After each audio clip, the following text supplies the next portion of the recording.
रात के लगभग 11 बजे के आसपास का समय होता है। एक लड़का होता है, जब उसकी नींद खुलती है उसे बाथरूम लगा होता है और वो बाथरूम करने के लिए जैसे ही उठता है और उठ करके वो बाथरूम करने के लिए जाता है, तब वो देखता है कि जो उस घर का एक कमरा है, जिस कमरे में जो उसकी मामी होती है, मामी लेटी हुई है, पर उस कमरे से उसे कुछ सुनाई देता है, कुछ आवाजें आती हैं और वो जब पास में जाता है और उस कमरे के अंदर झांक करके देखता है, उस कमरे के अंदर देखने की कोशिश करता है, तो उसके बाद में जैसे ही उसकी नज़र उस कमरे के अंदर पड़ती है, वो जो आवाजें आ रही होती हैं वो सुनाई देती हैं। ये चुपचाप वहां से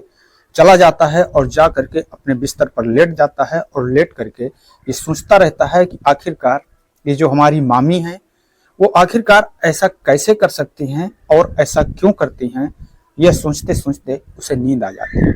लड़के के साथ में अगले दिन कुछ ऐसा होता है जिसकी कभी भी उसने कल्पना नहीं की थी, जिसके बारे में उसने शायद कभी भी सोचा नहीं होगा।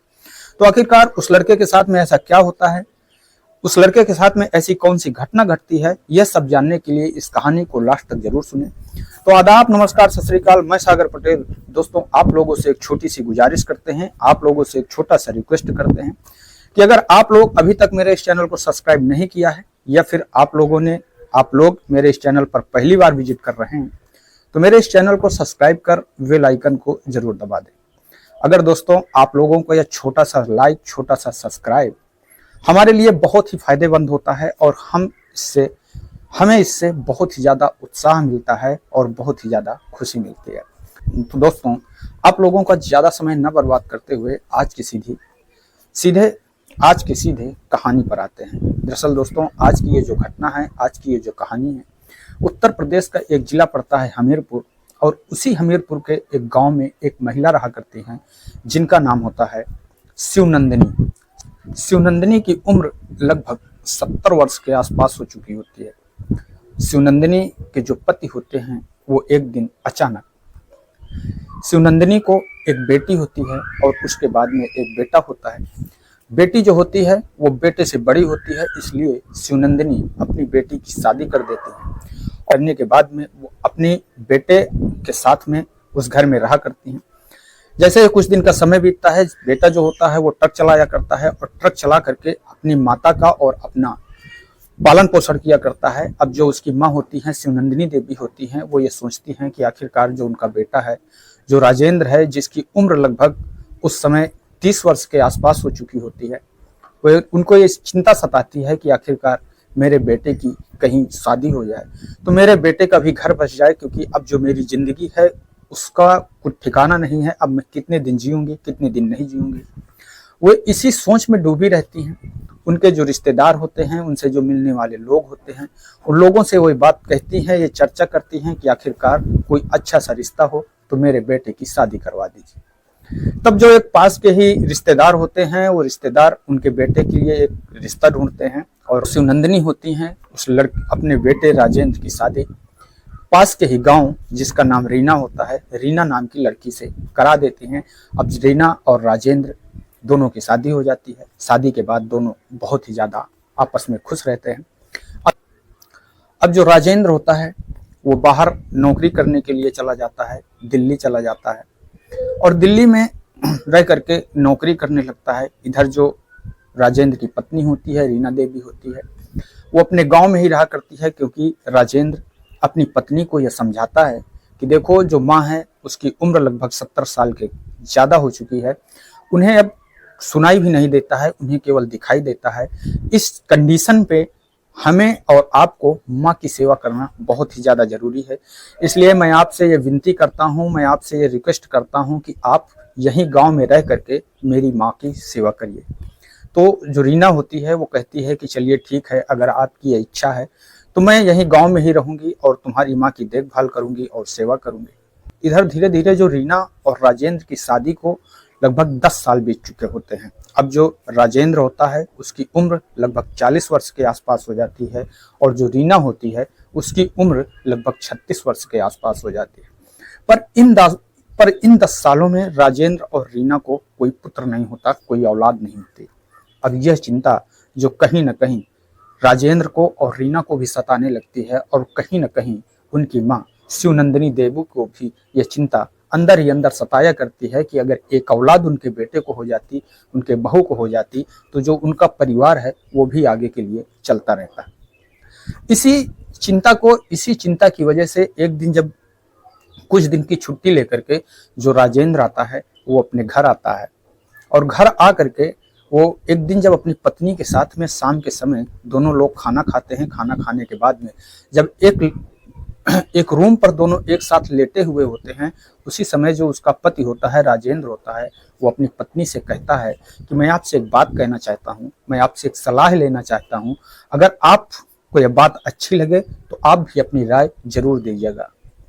तब जो पत्नी होती है, रीना होती है, वो कहती है कि आखिरकार क्या बात है, आपको जो भी कहना है वो आप कह सकते हैं। तब जो राजेंद्र होता है वो अपनी पत्नी से कहता है, देखिए हम लोगों ने बहुत प्रयास किया, हम लोगों ने बहुत इलाज करवाया, पर शायद ऊपर वाले की ये मर्जी नहीं है, ऊपर वाले के हिसाब से हम लोगों के नसीब में औलाद की खुशी नहीं है। इसलिए मैं अब ये सोचता हूँ कि जो मेरी बहन है जिसके 2 बेटे हैं,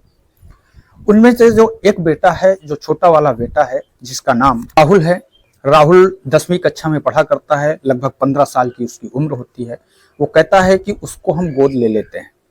तब जो रीना होती है वो कहती है कि ये बात आप इतनी लेट से कह रहे हैं, इतनी लेट से सोच रहे हैं, अगर आपको गोद ही लेना था तो आपको और पहले ये बात सोच लेनी चाहिए, क्योंकि अब वो जो बच्चे हैं वो काफ़ी बड़े हो गए हैं, काफ़ी बड़े हो रहे हैं। तब जो राजेंद्र होता है वो अपनी पत्नी से कहता है, शायद ये सोचा था कि शायद ऊपर वाले की मर्जी हो, हम लोगों को अभी बच्चे हो जाएं, पर ऐसा अब लगता है कि अब हम लोगों को बच्चे नहीं होंगे। इसलिए मैं अपनी बहन से बात करूंगा और अगर वो तैयार हो जाती है तो मैं राहुल को गोद ले लूंगा और उसको अपना बेटा मान करके उसे अपने घर पर रख लेंगे। पति राजेंद्र से कहती है कि अगर आपकी ये इच्छा है तो मुझको इस बात से कोई इतराज नहीं है, इस बात से मुझे कोई दिक्कत नहीं है।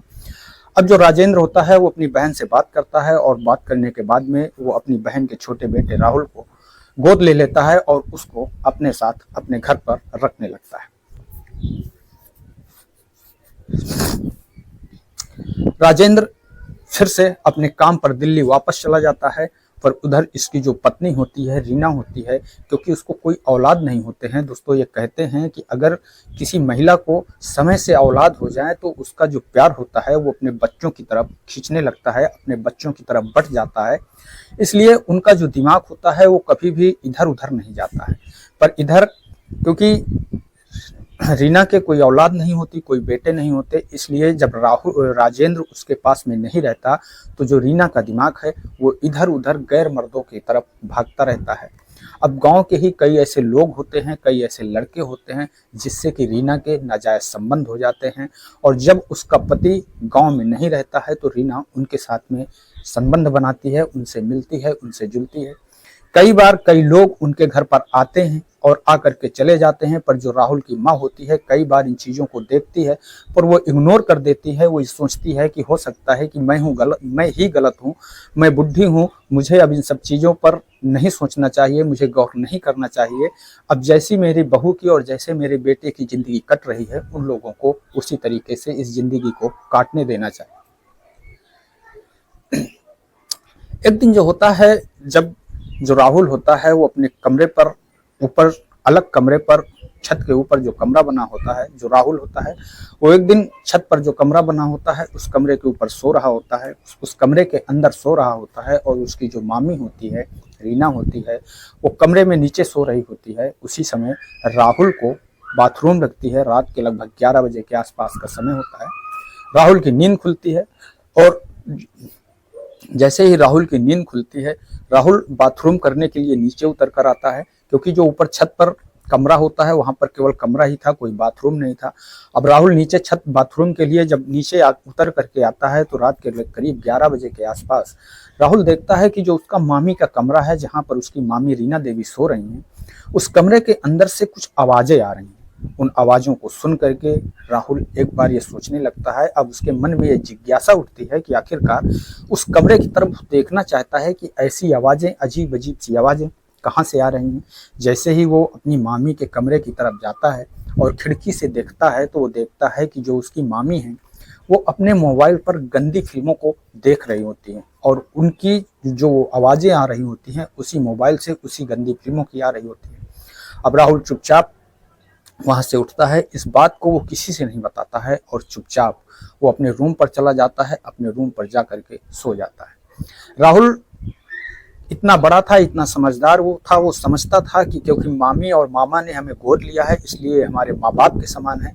जो भी चीज़ हमसे इनसे करनी है, जो भी हमको इनसे बात करनी है वो मर्यादा में करनी है। और इसलिए जैसे ही दूसरे दिन होता है, दूसरा दिन जब जो राहुल की मामी होती है, रीना होती है, वो राहुल को खाना देने के लिए जाती है और खाना देती है, तब शाम के वक्त जो राहुल होता है वो अपनी मामी से एक बात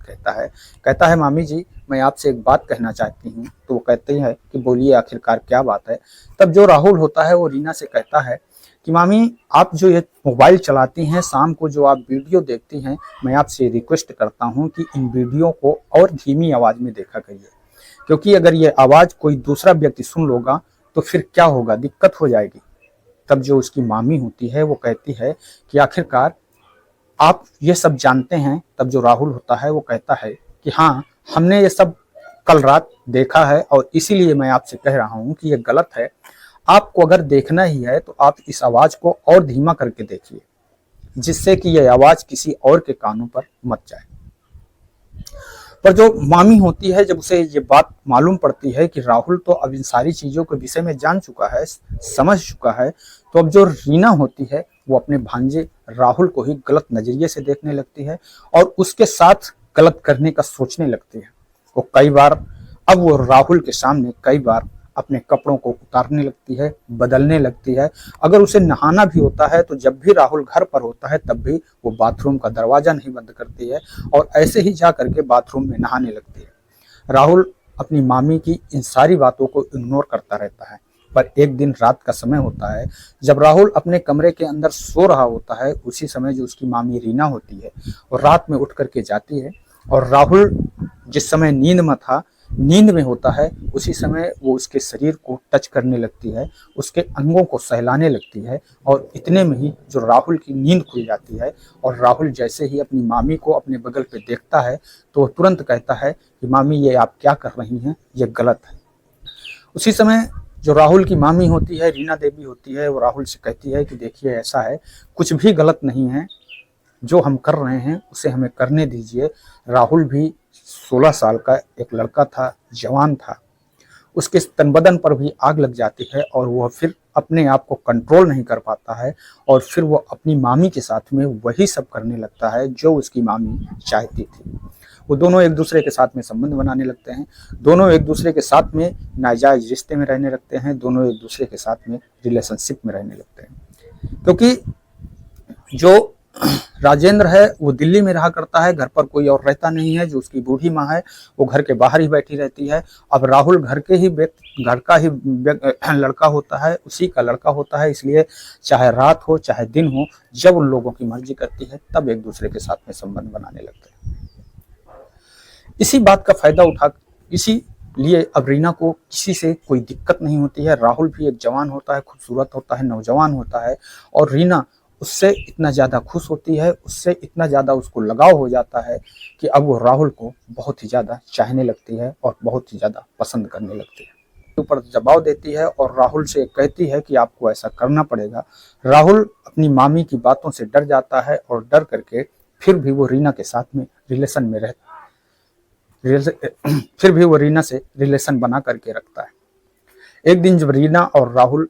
एक दूसरे के साथ में नग्न अवस्था में संबंध बना रहे होते हैं, इसी समय जो राहुल की नानी होती है, रीना की सास होती हैं, शिवदुलारी होती हैं, वो घर के अंदर आ जाती हैं। क्योंकि उन्हें सुनाई तो कुछ नहीं देता पर उन्हें दिखाई सब कुछ देता था। और जैसे ही वो अपनी बहू को अपने भांजे के साथ में देखती हैं, वो देखती हैं कि जो उनका भांजा है वो नीचे लेटा हुआ है, पूरी तरह से निवस्त्र है, और जो उनकी बहू है रीना देवी है वो भी पूरी तरह से निवस्त्र है और उनके भांजे के ऊपर बैठी हुई है। जैसे ही वो इस नज़ारे को देखती हैं, उनके पैरों के नीचे की ज़मीन खिसक जाती है और वो चीखने लगती हैं, चिल्लाने लगती हैं और वो कहती हैं कि शायद मैंने बहुत बड़ी गलती कर दी है। इस चीज़ को मैं बहुत पहले से शायद मुझे ऐसा लगता था कि तू सही है ही नहीं, तेरी आदत बहुत ज़्यादा ख़राब है, पर मैंने ये कभी नहीं सोचा, मैं आपकी हर गलती को इग्नोर करती गई, पर आज तू अपने ही भांजे के साथ में, जिसको तूने अपनी औलाद माना है, उसी के साथ में तू ऐसा कृत्य कर रही है। तेरी जैसी औरत मैंने नहीं देखा। तब वो जो रीना होती है उसको गुस्सा आ जाता है और वो गुस्से में उठती है और इतना जोर का धक्का अपनी सास को देती है कि जो शिव दुलारी होती हैं वो वहीं पर जमीन पर गिर जाती है। जैसे ही वो जमीन पर गिरती हैं, उनके सर से बहुत तेजी से ब्लड निकलने लगता है। अब राहुल और रीना दोनों डर जाते हैं और वो तुरंत अपनी सास शिव दुलारी को अस्पताल लेकर के जाते हैं। पर अस्पताल में जैसे ही वो भर्ती करते हैं, अस्पताल पे डॉक्टर से बताते हैं कि जो उनकी बहू है, वो जो उनकी सास है, वो फिसल करके गिर चुकी हैं, इसलिए उनका ब्लड निकल रहा है। और डॉक्टर वहां पर जैसे ही शिव दुलारी को देखते हैं कि उनके शरीर से बहुत ज्यादा ब्लड निकल चुका है, उनकी मौत हो जाती है। उनकी मौत की खबर उनके बेटे राजेंद्र को दी जाती है। जैसे ही जो राजेंद्र होता है अपनी मौत की खबर को सुनता है और सुन करके अपने घर पर आता है, अपनी माँ के क्रियाकलाप को करता है और उसके बाद में वो फिर दिल्ली चला जाता है। पूरी तरह से आज़ाद हो जाती है, क्योंकि अब घर पर कोई और होता ही नहीं है, कोई तीसरा व्यक्ति ही नहीं था, केवल राहुल और उसकी मामी रीना। रीना यही चाहती थी, अब तो पूरी तरह से आज़ाद थी, चाहे रात हो या दिन हो, जिस समय भी उनकी जिस तरीके से मर्जी होती थी उस तरीके से अब रीना जो होती है वो राहुल के साथ में संबंध बनाती है और उसे संबंध बनाने के लिए मजबूर करती है। इधर दिन का दिन राहुल का जो शरीर होता है वो कमजोर होता चला जाता है।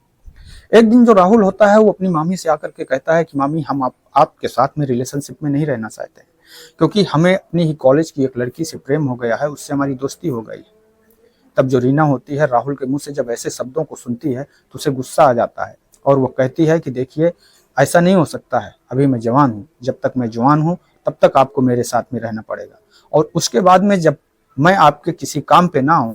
तब आप अपने लिए कोई दूसरी लड़की देख लीजिएगा। राहुल कहता है कि देखो मामी, यह गलत है, यह सही नहीं है। पर रीना जो होती है वो जबरदस्ती राहुल के साथ में संबंध बनाने का दबाव बनाती रहती है।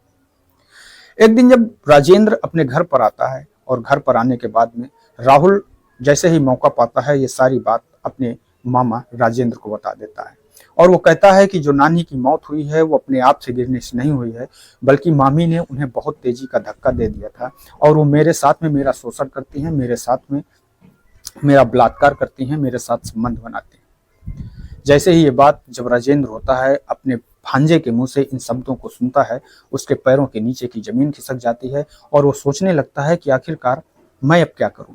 वो तुरंत थाने पे जाता है और थाने में जा करके सारी हकीकत वहां पर जो दरोगा साहब होते हैं उनसे बताता है और उनसे कहता है कि साहब, जो मेरी माँ का मौत हुई है वो मेरी पत्नी की वजह से हुई है। अब जो पुलिस होती है वो राहुल को बुलाती है और राहुल से पूछताछ करती है। पूछताछ करने के बाद में जो भी होता है वो सारा कुछ राहुल शुरू से लेकर के लास्ट तक पुलिस के सामने कबूल कर लेता है। पुलिस उन दोनों व्यक्तियों को गिरफ्तार करती है और गिरफ्तार करके कोर्ट के सामने पेश करती है। कोर्ट राहुल क्योंकि नादान होता है, नाबालिग होता है, इसलिए कोर्ट राहुल को तो रिहा कर देती है, पर जो रीना देवी होती है, रीना देवी के ऊपर इस चीज का केस चलाया जाता है, अपनी सास की हत्या का मुकदमा चलाया जाता है। आने वाले समय में रीना देवी को क्या सजा मिलती है, क्या नहीं मिलती है, ये फैसला तो कोर्ट करेगी। पर दोस्तों, हम लोगों को इस कहानी से एक सीख लेनी चाहिए कि आखिरकार कैसे एक नाबालिग बच्चा, जिसका एक समझदार औरत ने एक अपने स्वार्थ के लिए, अपनी हवस के लिए उसका शोषण किया, उसका बलात्कार किया, जिसकी वजह से उसने अपनी सास की भी जिंदगी ले ली, जान ले ली और अपने पति की भी जिंदगी को बर्बाद कर देती है और अपनी भी जिंदगी बर्बाद कर लेती है। बहुत से ऐसे छोटे छोटे बच्चे होते हैं जिनकी कोई एज नहीं होती, जिनकी पढ़ने लिखने की एज होती है, उस समय वो ऐसी महिलाओं के चक्कर में, ऐसे अपराध में फंस जाते हैं जो अपनी जिंदगी को बर्बाद कर लेते हैं। मैं उन लोगों से एक छोटा सा निवेदन करना चाहता हूं, मैं उन लोगों से एक छोटा सा रिक्वेस्ट करना चाहता हूं कि जो उम्र आपकी जिस काम की है उस समय उसी काम को करना चाहिए। समय हर चीज का एक समय आता है और समय आने पर हर इंसान को हर चीज के लिए मौका मिलता है, इसलिए उस समय का इंतजार करें, ऐसी गलतियों से दूर रहें, ऐसे कर्मों से दूर रहें। इस कहानी को सुनाने का उद्देश्य किसी को ठेस पहुंचाना नहीं है, किसी को दुख पहुंचाना नहीं है, बल्कि आप लोगों को सजग करना है, सतर्क करना है। मैं आपका दोस्त सागर पटेल इन्हीं शब्दों के साथ में आप लोगों से विदा लेता हूं। कल फिर मिलूंगा किसी एक नई कहानी के साथ में, किसी एक नई घटना के साथ में। तब तक के लिए नमस्कार, जय हिंद, जय भारत।